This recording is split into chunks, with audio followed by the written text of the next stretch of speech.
بسم اللہ الرحمن الرحیم۔ یہ ریڈیو قطر ہے۔ اب آپ محمود احمد سے خبریں سنیے۔ ابتدا میں پیش خدمت ہیں اہم خبروں کی سرخیاں۔ حفیظ معمیر نے جمہوریہ کوسوو کے صدر کو ان کے ملک کے یوم آزادی کی سالگرہ کے موقع پر مبارکباد کا برقی پیغام ارسال کیا ہے۔ افغانستان کے بحران کے حل کے معاملے میں قطر کی سفارتی کوششوں اور دنیا میں توانائی کی قلت کے اثرات کو کم کرنے کے سلسلے میں قطر کے رول کو سراہا گیا ہے۔ شورا کونسل کے اسپیکر نے ریاست قطر کے اس عزم کا اعادہ کیا ہے کہ وہ عرب خطے اور پوری دنیا میں جنگوں، تنازعات، دہشت گردی اور انتہا پسندی کو جنم دینے والے پرابلمز کی روٹس کو ختم کرنے میں یقین رکھتی۔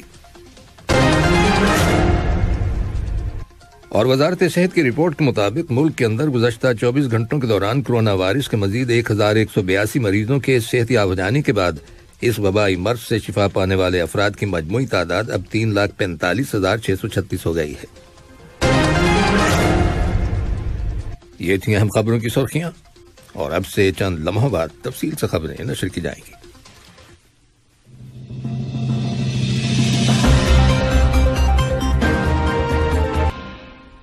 لیجیے اب آپ تفصیل سے خبریں سنیے۔ صاحب اسم معمیر شیخ تمیم بن حمد آل ثانی نے جمہوریہ کوسوو کے صدر وجوسا عثمانی کو ان کے ملک کے یوم آزادی کی سالگرہ کے موقع پر مبارکباد کا برقی پیغام ارسال کیا ہے۔ نائب امیر شیخ عبداللہ بن حمد آل ثانی نے بھی اس موقع کی مناسبت سے جمہوریہ کوسوو کے صدر کے نام مبارکباد کا برقی پیغام روانہ کیا ہے۔ اسی طرح وزیر اعظم اور وزیر داخلہ شیخ خالد بن خلیفہ بن عبدالعزیز آل ثانی نے جمہوریہ کوسوو کے وزیر اعظم البن کرتی کو ان کے ملک کے یوم آزادی کی سالگرہ کے موقع پر مبارکباد کا برقی پیغام ارسال کیا ہے۔ نائب وزیر اعظم اور وزیر خارجہ شیخ محمد بن عبد الرحمن آل ثانی نے قطر کے علاقائی اور بین الاقوامی رول سے متعلق لندن کے Royal institute for international affairs میں منعقد کی گئی پینل ڈسکشن میں شرکت کی ہے۔ انسٹیٹیوٹ کے ڈائریکٹر اور چیف ایگزیکٹو ڈاکٹر رابن نیبلیٹ کی زیر نگرانی اس پینل ڈسکشن میں افغانستان میں امن کے حصول کے لیے ریاست قطر کے کردار، افغانستان کے بحران کے حل کے معاملے میں قطر کی سفارتی کوششوں اور دنیا میں توانائی کی قلت کے اثرات کو کم کرنے کے سلسلے میں قطر کے رول کو سراہا گیا۔ نائب وزیر اعظم اور وزیر خارجہ نے کہا کہ قطر کی خارجہ پالیسی دو طرفہ اور کثیر الجہتی سطح پر مضبوط اتحاد پر منحصر ہے، اور اس کی اہمیت افغانستان میں قطر کی ثالثی کی کوششوں سے ظاہر ہوتی ہے۔ توانائی کے معاملے میں نائب وزیر اعظم اور وزیر خارجہ نے کہا کہ قطر دنیا کو توانائی کی ضروریات کو پورا کرنے کے لیے طویل مدتی حل تیار کرنے کے لیے عالمی شراکت داروں کے ساتھ مل کر کام کر رہا ہے۔ انہوں نے مزید کہا کہ قطر کو مذاکرات اور سفارتکاری کے ذریعے تنازعات کے پرامن حل کی حوصلہ افزائی کے معاملے میں ایک منفرد مقام حاصل ہے۔ انہوں نے مزید کہا کہ قطر اور امریکہ کے تعلقات ایک طویل عرصے سے گہرے اور مضبوط ہیں، اور دونوں ممالک سن 2022 میں اپنے سفارتی تعلقات کی 50ویں سالگرہ منا رہے ہیں۔ نائب وزیر اعظم اور وزیر خارجہ نے بتایا کہ صاحب اسم امیر شیخ تمیم بن حمد آل ثانی کا گزشتہ ماہ امریکہ کا دورہ نتیجہ خیز رہا، جس کے دوران اعلیٰ امریکی حکام کے ساتھ افغانستان کی صورتحال، ایران کے جوہری پروگرام، فلسطین کے مسئلے اور توانائی جیسے موضوعات پر غور و خوض کیا گیا۔ وزیر ثقافت شیخ عبد الرحمن بن حمد آل ثانی نے کہا ہے کہ ثقافت کسی بھی معاشرے کی قومی سلامتی کے لیے ایک سیفٹی والو کی حیثیت رکھتی ہے۔ انہوں نے یہ بات ثقافتی پالیسیوں پر اقوام متحدہ کے ادارے یونیسکو کی عالمی کانفرنس کی تیاریوں کے سلسلے میں عرب خطے کے لیے ریجنل کنسلٹیشنز کے دوران تقریر کرتے ہوئے کہی۔ یونیسکو کی عالمی کانفرنس رواں سال ستمبر میں میکسیکو میں منعقد ہوگی۔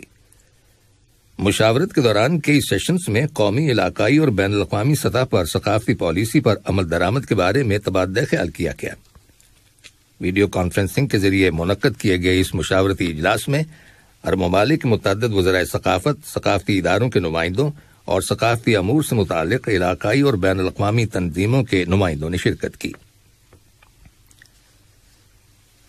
علاقائی امور کے معاون وزیر خارجہ ڈاکٹر محمد بن عبدالعزیز بن صالح الخلیفی سے کل قطر میں جمہوریہ فرانس، کینیڈا، جمہوریہ کوریا، وفاقی جمہوریہ جرمنی، جمہوریہ اٹلی، جمہوریہ ترکی اور نیدرلینڈز کے سفراء اور برطانیہ کے سفارت خانے کی ناظم الامور نے الگ الگ ملاقات کی۔ ان ملاقاتوں میں دو طرفہ تعلقات زیر بحث آئے اور باہمی دلچسپی کے متعدد علاقائی ایشوز کے بارے میں تبادلہ خیال کیا گیا۔ شورا کونسل کے اسپیکر حسن بن عبداللہ الغانم نے ریاست قطر کے اس عزم کا اعادہ کیا ہے کہ وہ عرب خطے اور پوری دنیا میں جنگوں، تنازعات، دہشت گردی اور انتہا پسندی کو جنم دینے والے پرابلمز کی روٹس کو ختم کرنے میں یقین رکھتی ہے۔ اس کے علاوہ ریاست قطر عرب قوم کے اتحاد پر بھی یقین رکھتی ہے، جو سب کے لیے اخوت درگزر، بھلائی اور بھائی چارے کی بنیاد پر قائم ہو، جس کی ہمارا مذہب تلقین کرتا ہے۔ اسپیکر حسن بن عبداللہ الغانم قاہرہ میں عرب یکجہتی کے عنوان سے منعقد کی گئی عرب بین الپارلیمانی یونین کی 32ویں کانفرنس کے افتتاحی اجلاس سے خطاب کر رہے تھے۔ انہوں نے ریاست قطر کی جانب سے فریقین کے درمیان صلح اور ثالثی کی کوششوں کا حوالہ دیا۔ شورا کونسل کے اسپیکر نے نوجوان لڑکوں اور لڑکیوں کو تعلیم دینے اور تنازعات والے علاقوں میں نوجوانوں کو روزگار کے مواقع فراہم کرنے کے لیے ریاست قطر کے اقدامات پر بھی روشنی ڈالی۔ انہوں نے اس تناؤ اور عدم استحکام کی طرف توجہ دلائی جس کا مشاہدہ اس وقت بہت سے عرب ممالک کر رہے ہیں اور جس کی وجہ سے عرب یکجہتی کو بحال کرنے کے لیے یہ کانفرنس بلائی گئی ہے۔ انہوں نے فلسطینیوں کے خلاف اسرائیلی طرز عمل کا حوالہ دیتے ہوئے کہا کہ مقبوضہ عرب سرزمین کے مسئلے کو اولین ترجیح دی جانی چاہیے۔ شورا کونسل کے اسپیکر نے بین الاقوامی قراردادوں، قوانین، چارٹر اور سن 2002 کے عرب امن معاہدوں کے مطابق فلسطینی عوام کو اپنی سرزمین پر مکمل حق کی بازیابی کے لیے ان کی حمایت کو یقینی بنانے کی ضرورت پر بھی زور دیا۔ یہ خبریں ریڈیو قطر سے نشر کی جا رہی ہیں۔ وزارت محنت نے خلیج کے ممالک کے لیے سن 2021-2022 کے دوران international organization for migration IOM کی حکمت عملی لانچ کیے جانے کی تقریب میں شرکت کی ہے۔ اس تقریب کے دوران تقریر کرتے ہوئے وزارت صحت کے اسسٹنٹ انڈر سیکرٹری محمد حسن العبیدلی نے ریاست قطر کی جانب سے IOM کے ساتھ تعاون بڑھانے اور خلیج کی ریاستوں اور دنیا کے دیگر ممالک کے علاوہ مختلف تنظیموں اور متعلقہ اسٹیک ہولڈرز کے ساتھ ہم آہنگی اور تعاون کو فروغ دینے کی یقین دہانی کرائی۔ وزیر محنت نے اقوام متحدہ کے IOM مشن کے ساتھ نتیجہ خیز تعاون اور خلیج کی ریاستوں کے لیے IOM کی حکمت عملی کی روشنی میں اس مشن کی حمایت اور اس کی ترقی کی خواہش کا بھی اظہار کیا۔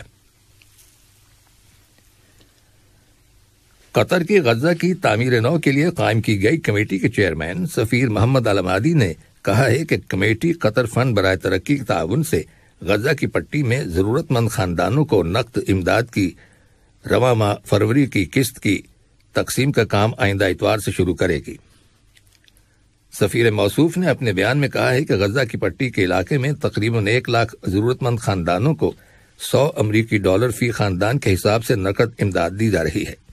انہوں نے واضح کیا کہ امداد کی تقسیم کا عمل اقوام متحدہ کے ذریعے ہوگا۔ وزارت صحت کی رپورٹ کے مطابق ملک کے اندر گزشتہ 24 گھنٹوں کے دوران لوکل کمیونٹی میں کرونا وائرس کے 383 نئے کیسز اور مسافروں میں 64 نئے کیسز رجسٹر کیے گئے ہیں۔ اسی عرصے میں کرونا وائرس کے مزید 1182 مریضوں کے صحت یاب ہو جانے کی تصدیق کی گئی ہے، جس کے بعد اس وبائی مرض سے شفا پانے والے افراد کی مجموعی تعداد اب 3,45,636 ہو گئی ہے۔